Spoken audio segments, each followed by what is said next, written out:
18 ವರ್ಷದ ಕೆಳಗಿನ ವಯಸ್ಸಿನ ಯಾವುದೇ ವ್ಯಕ್ತಿಗಾಗಿ NPS ವಾತ್ಸಲ್ಯ ಅಕೌಂಟ್ ಅನ್ನ ನೀವು ಓಪನ್ ಮಾಡಬಹುದು. ಯಾರು ಆ ಮೈನರ್ ಇದಾರಲ್ಲ ಅವರ ತಂದೆ ತಾಯಿ ಇಬ್ಬರೂ ಸಹ ಇಂಡಿಯನ್ ಸಿಟಿಸನ್ ಆಗಿರಬೇಕು. ಅಡ್ರೆಸ್ ಪ್ರೂಫು, ID ಪ್ರೂಫು, ಹಾಗೆಯೇ ನಿಮ್ಮ ಬ್ಯಾಂಕ್ ಅಕೌಂಟು, ಈ ಡೀಟೇಲ್ಸ್ಗಳನ್ನು ನೀವು ಕೊಡಬೇಕಾಗುತ್ತೆ. ಆ KYC requirements mandatory. Hi, hello, ನಮಸ್ಕಾರ. Welcome to Freedom Money Kannada YouTube channel. ನಾನು ಚೈತ್ರ. ಸ್ನೇಹಿತರೆ, ಪ್ರತಿ ಅಪ್ಪ ಅಮ್ಮನಿಗೂ ಕೂಡ ತಮ್ಮ ಮಕ್ಕಳ ಭವಿಷ್ಯ ಸುರಕ್ಷಿತವಾಗಿರಬೇಕು, ಅವರಿಗೆ ಏನು ಕೂಡ ತೊಂದರೆ ಆಗಬಾರ್ದು, ಅವರ ಲೈಫ್ ಸೆಟಲ್ ಆಗಬೇಕು ಅನ್ನುವಂಥ ಒಂದು ಆಸೆ ಇರುತ್ತೆ.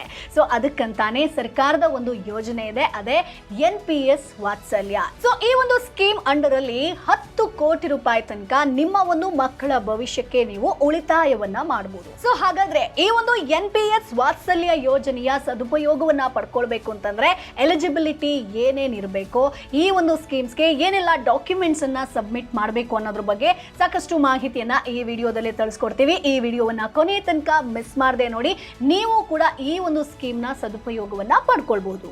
ಮೊದಲನೇದು, ಈ ಸ್ಕೀಮ್ ಅನ್ನ ಡಿಸೈನ್ ಮಾಡಿರೋದೇ ಮೈನರ್ಸಿಗೋಸ್ಕರ ಅಂತ.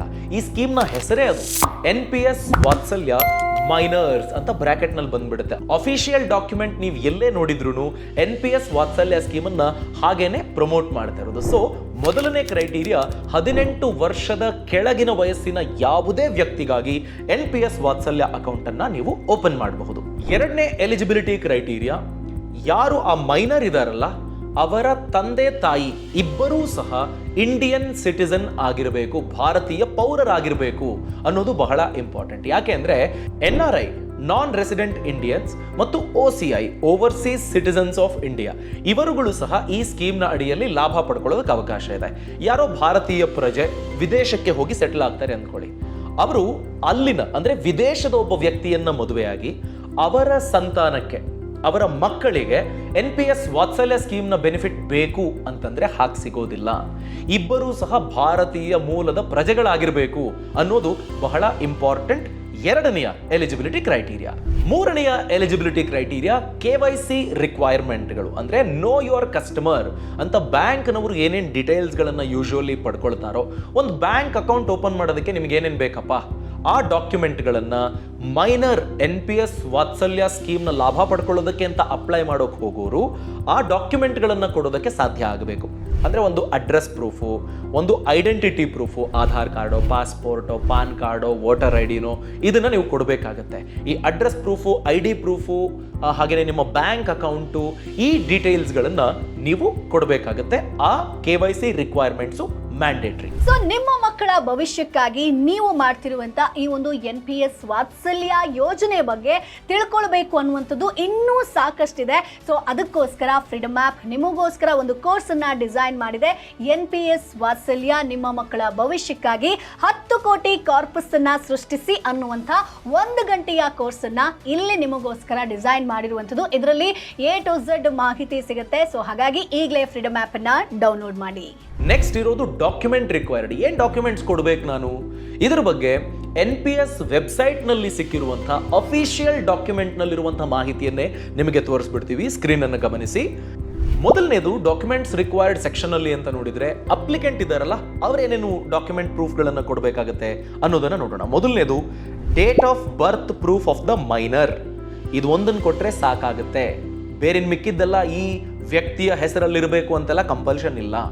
ಏನೇನು ಕೊಡಬಹುದು? ಡೇಟ್ ಆಫ್ ಬರ್ತ್ ಪ್ರೂಫ್ಗೆ ಬರ್ತ್ ಸರ್ಟಿಫಿಕೇಟ್ ಕೊಡಬಹುದು ನೀವು, ಸ್ಕೂಲ್ ಲಿವಿಂಗ್ ಸರ್ಟಿಫಿಕೇಟ್ ಅಥವಾ ಮೆಟ್ರಿಕ್ಯುಲೇಷನ್ ಸರ್ಟಿಫಿಕೇಟ್ ಅದನ್ನು ಕೊಡಬಹುದು. ಅಂದರೆ SSLC ಪಾಸ್ ಆಗಿದ್ದಾರೆ, ಅವರದ್ದೇನೋ ಮ್ಯಾಟ್ರಿಕ್ಯುಲೇಷನ್ ಸರ್ಟಿಫಿಕೇಟ್ ಇದೆ, ಅದನ್ನು ನೀವು ಸಬ್ಮಿಟ್ ಮಾಡಬಹುದು.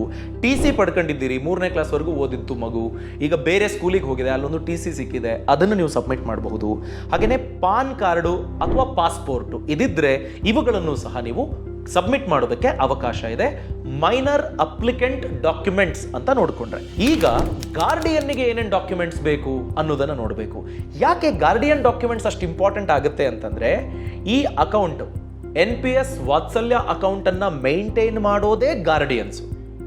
ಮೈನರ್ ಹೆಸರಲ್ಲಿ ಅಕೌಂಟ್ ಇರುತ್ತೆ. ಮೈನರ್ರಿಗೆ 18 ವರ್ಷ ತುಂಬುವವರೆಗೆ ಯಾರು ಗಾರ್ಡಿಯನ್ ಇರ್ತಾರೋ, ಅಂದರೆ ಅಪ್ಪನೋ ಅಮ್ಮನೋ ಅಥವಾ ಕೋರ್ಟ್ ನ್ಯಾಯಾಲಯ ಘೋಷಿಸಿರುವ ಅಥವಾ ಅಪಾಯಿಂಟ್ ಮಾಡಿರುವ ಗಾರ್ಡಿಯನ್ ಅಂತ ಯಾರಿರ್ತಾರೆ ಅವರು ಈ ಅಕೌಂಟ್ನ ಆಗು ಹೋಗುಗಳನ್ನ ನೋಡ್ಕೊಳ್ತಾರೆ. ಸೊ ಗಾರ್ಡಿಯನ್ ಏನೇನ್ ಪ್ರೂಫ್ ಕೊಡಬೇಕು ಅದನ್ನ ಗಮನಿಸಿ. ಈಗ ನೋಡಿ, KYC ಆಫ್ ದ ಗಾರ್ಡಿಯನ್ ಕೊಡಬೇಕಾಗತ್ತೆ. ಏನು? ಪ್ರೂಫ್ ಆಫ್ ಐಡೆಂಟಿಟಿ ಮತ್ತು ಪ್ರೂಫ್ ಆಫ್ ಅಡ್ರೆಸ್. ನೀವು ನೆಲೆಸಿರೋದಕ್ಕೆ ಅಡ್ರೆಸ್ ಪ್ರೂಫು, ನೀವೇ ಅಂತ ಗುರುತು ಹಿಡಿಯೋದಕ್ಕೆ ಐಡೆಂಟಿಟಿ ಪ್ರೂಫು. ಅದರಲ್ಲಿ ಯಾವ್ದಾವ್ದನ್ನು ಕೊಡಬಹುದು?